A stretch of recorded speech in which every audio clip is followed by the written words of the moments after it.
Lumpy skin disease एक viral disease है जो लंपी स्किन डिजीज़ वायरस से फैलता है।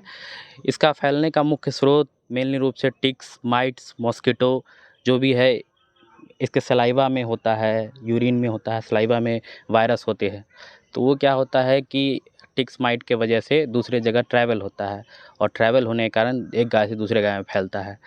इसके लिए वैक्सीनेशन हुआ है, ठीक है? मगर अभी जो फ़िलहाल हर केस को हम लोग ऐसा नहीं कह सकते कि लंपी ही है, ठीक है? मगर इसके बचाव के लिए सबसे पहले इम्यूनिटी को बढ़ाना पड़ेगा। इम्यूनिटी को बढ़ाने के लिए 10 पान का पत्ता, 10 गार्लिक की कली, ठीक है? और हल्दी इस और मीठा मिला के उसको पेस्ट बना लीजिए और पेस्ट बनाने के बाद हर 3-3 घंटे पे पहला दिन दीजिए और फिर उसके बाद 1 दिन में 2 बार सुबह शाम करके दीजिए। इससे गाय का इम्यूनिटी बढ़ेगा। ज़ाहिर बात है सिर्फ इम्यूनिटी बढ़ाना है, बाद बाकी जो ट्रीटमेंट के लिए आप प्रथम वर्गीय पशु चिकित्सालय कलवाही में आके संपर्क कर सकते हैं। डॉक्टर साहब इसका लक्षण क्या है? कैसे पता चलेगा कि इस तरह का जो है ये लंपी स्किन डिजीज़ है? लक्षण के लिए लिम्फ नोड एनलार्जमेंट होता है, सुपरफिशियल लिम्फ नोड का एनलार्जमेंट होता है। ब्रिस्केट इडिमा में बहुत सारे केसेस में देखा गया, हाई फीवर देखा गया, एनोरेक्सिया देखा गया है, ठीक है? और एडिमेटस इरप्शन हो जाता है, तो ये सब देखा गया। जिस तरीके से बताया जा रहा है कि गाय ये किसान लोग हैं, गरीब लोग हैं और देखा जा रहा है कि जिस तरीके से ये लोग अंग्रेज़ी दवा करते थे, डॉक्टर के पास जाते थे, काफ़ी पैसा इनको लगता था।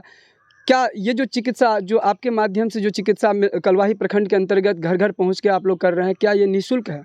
एकदम निःशुल्क है और वहाँ पर ₹1 का फ़ी लगता है, ठीक है? पर जानवर आपको ₹1 का फ़ी देना पड़ता है। और अभी आपने टैग के बारे में बताया है, कलवाही प्रखंड के अंतर्गत जितने भी गौपालक हैं, जो लोग गौपालक हैं, वो लोग को टैग लगाना क्यों ज़रूरी है?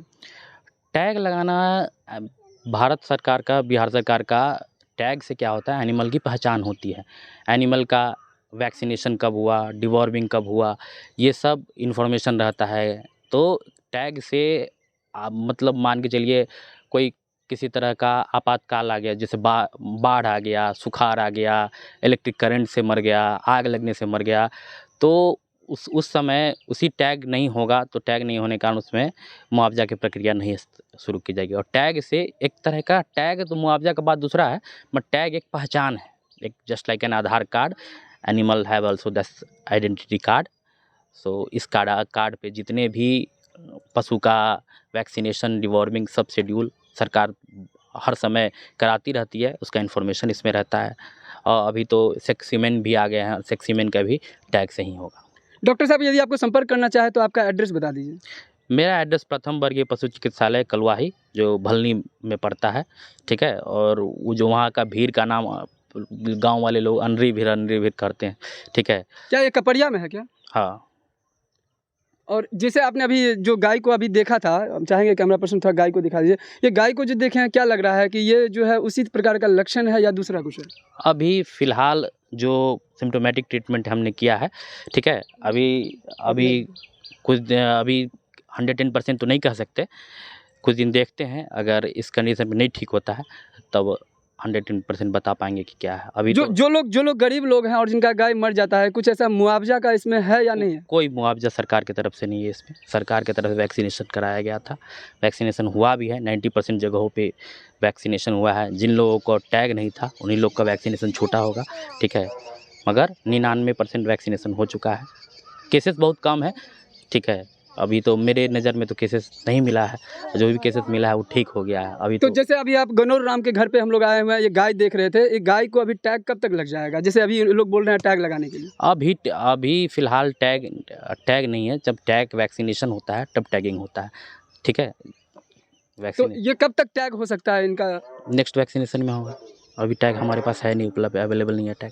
तो ये आप जो है अभी देख लिए हैं तो ये खुद ब खुद आप यहाँ पहुँच जाएँगे? हाँ, पहुँच जाएँगे। जब कैसे इनको दवा हॉस्पिटल पे आ जाएँगे, दवा इनको हम प्रिस्क्राइब कर देंगे, दवा लेके आएँगे, फिर हमको फ़ोन करेंगे, फिर हम आ जाएँगे। डॉक्टर साहब अपना परिचय दे दीजिए। मेरा नाम डॉक्टर अजीत शेखर है। मैं ब्रह्मशील पशु चिकित्सा पदाधिकारी कलवाही में कार्यरत हूँ। क्वालिफ़िकेशन क्या है आपकी? Master on veterinary science.